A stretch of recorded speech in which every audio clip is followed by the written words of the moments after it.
Hello friends, welcome back. Yes, you can by Ashok sir. Friends, today I am going to teach you physics. Physics में आज हम लोग का बहुत ही interesting chapter होने वाला है, तो आप लोग इसको देखिए और हो सके तो नोट पैड लेकर उसमें नोटेट करते जाइए। इसको एक बार दो बार आप लोग देखेंगे, समझेंगे और लास्ट में इसका एक स्क्रीनशॉट लेकर और उसको नोटेट कर लीजिएगा, ठीक है।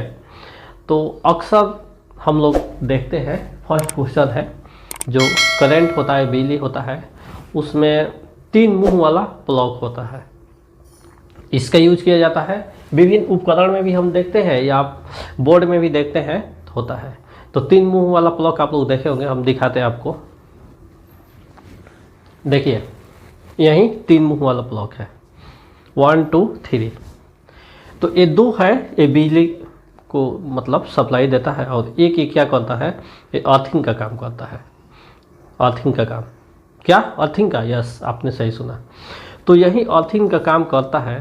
तो 3 मुंह वाला प्लग जो लगाया जाता है, इसका जो यूज किया जाता है, इसमें क्या होता है कि करंट का झटका मारने से की संभावना कम होती है, इससे बिजली का झटका कम लगता है। अब ये नहीं कि हम पढ़ा रहे हैं, आप लोग कहिएगा सर पढ़ाए हैं कि इससे बिजली का झटका नहीं लगता है, इसको ट्राई करें। तो ट्राई करने वाली बात नहीं है, ये आप लोग को थ्योरी पढ़ाया जा रहा है, ठीक है। इसको प्रैक्टिकल नहीं करना है। ये आप लोग के मैसेज देना चाहेंगे, चूँकि हम लोगों के चैप्टर में पढ़ना है, ठीक है, इसलिए हम इसको पढ़ा रहे हैं। तो इसको देखते हैं।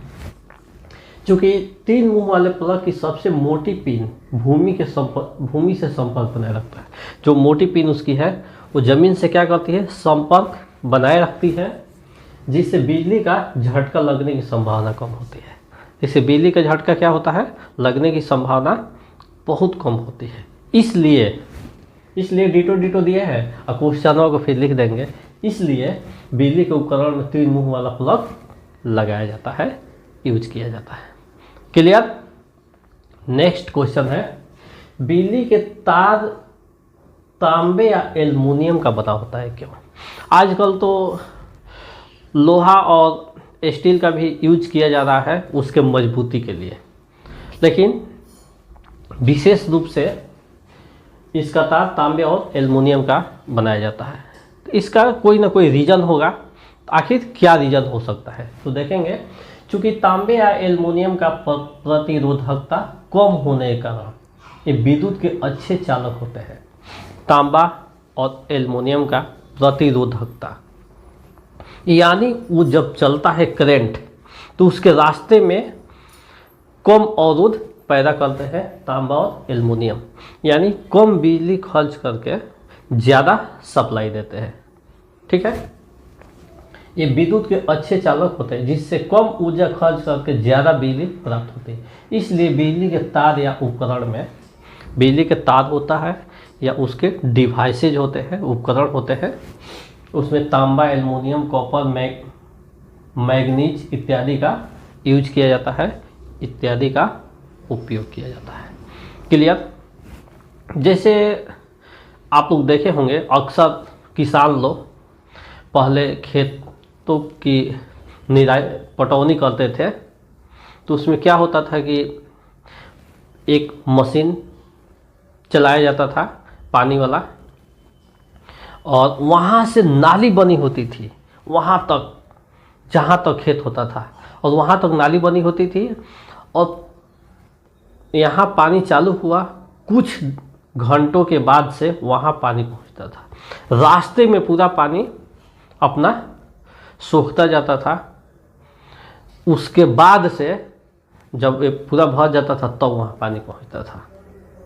लेकिन आजकल क्या होता है, आजकल पाइप बिछा दिया जाता है, पाइप के यूज किया जाता है, और उस मशीन को हम चालू करते हैं और कुछ ही मिनटों में तुरंत वहाँ पानी पहुँचता है। तो इससे क्या फ़ायदा हुआ कि रास्ते में जो हमारा लॉस होता था मनी, वह लॉस से हम बच गए, और तेज़ी से यानी कम समय में ज़्यादा हमको वाटर मिल गया उस खेत को। तो उसी प्रकार से तांबा और एल्युमिनियम करता है कि कम खर्च में ज़्यादा सप्लाई देता है, अपने पर कम खर्च करता है। ठीक है, तो इस तरह से बिजली के तार में तांबे और एल्युमिनियम का या इसके विभिन्न डिवाइसेज में यूज किया जाता है, उपयोग किया जाता है। इसको आप समझ सकते हैं। इसके बाद नेक्स्ट क्वेश्चन है कि अक्सर आप लोग देखे होंगे हीटर होता है, प्रेस होता है, इस्त्री, और पानी गर्म करने वाला होता है डिवाइस जो। तो इसमें क्या होता है, इसमें नाइक्रोम के तार का यूज किया जाता है। तो आखिर नाइक्रोम क्यों लगाया जाता है? तो चूँकि नाइक्रोम का जो तार होता है उसका उच्च प्रतिरोधकता वाला होता है, पहली बात है। दूसरी बात है कि नाइक्रोम के तार में जंग नहीं लगता है। तीसरी बात है कि नाइक्रोम का तार का गलनांक कम होता है, वह जल्दी जलता नहीं है, इसलिए वह ज़्यादा चलेबल होता है, ज़्यादा टिकाऊ होता है, इसलिए उसका उपयोग किया जाता है। अब इसको हम लोग कैसे लिखेंगे किताबी तौर पर, आपको एग्जाम में लिखना है तो देख लीजिए। चूँकि मिश्र धातु नाइक्रोम मैग्नीज कॉन्स्टेंटन की प्रतिरोधकता धातुओं की तुलना में अधिक होता है, धातुओं की तुलना में अधिक होता है। नाइक्रोम मैग्नीज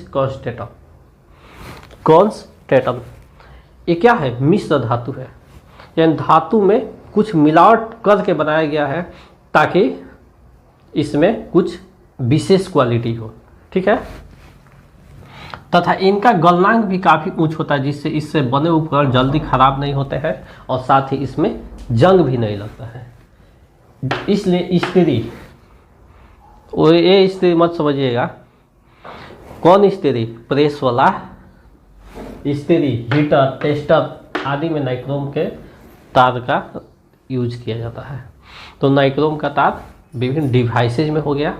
तो इस प्रकार से आज का हमारा स्टडी बहुत ही इंटरेस्टिंग रहा। तो इसको आप लोग देखिए, पढ़िए, समझिए, हो सके तो अपने फ्रेंड्स में भी इसे शेयर कीजिए ताकि उनका भी घर बैठे विभिन्न एग्जाम्स की तैयारी काफ़ी बेहतर तरीके से हो सके। इसके साथ ही आज का क्लास ओवर होता है। हम लोग मिलते हैं नेक्स्ट क्लास में। That's all.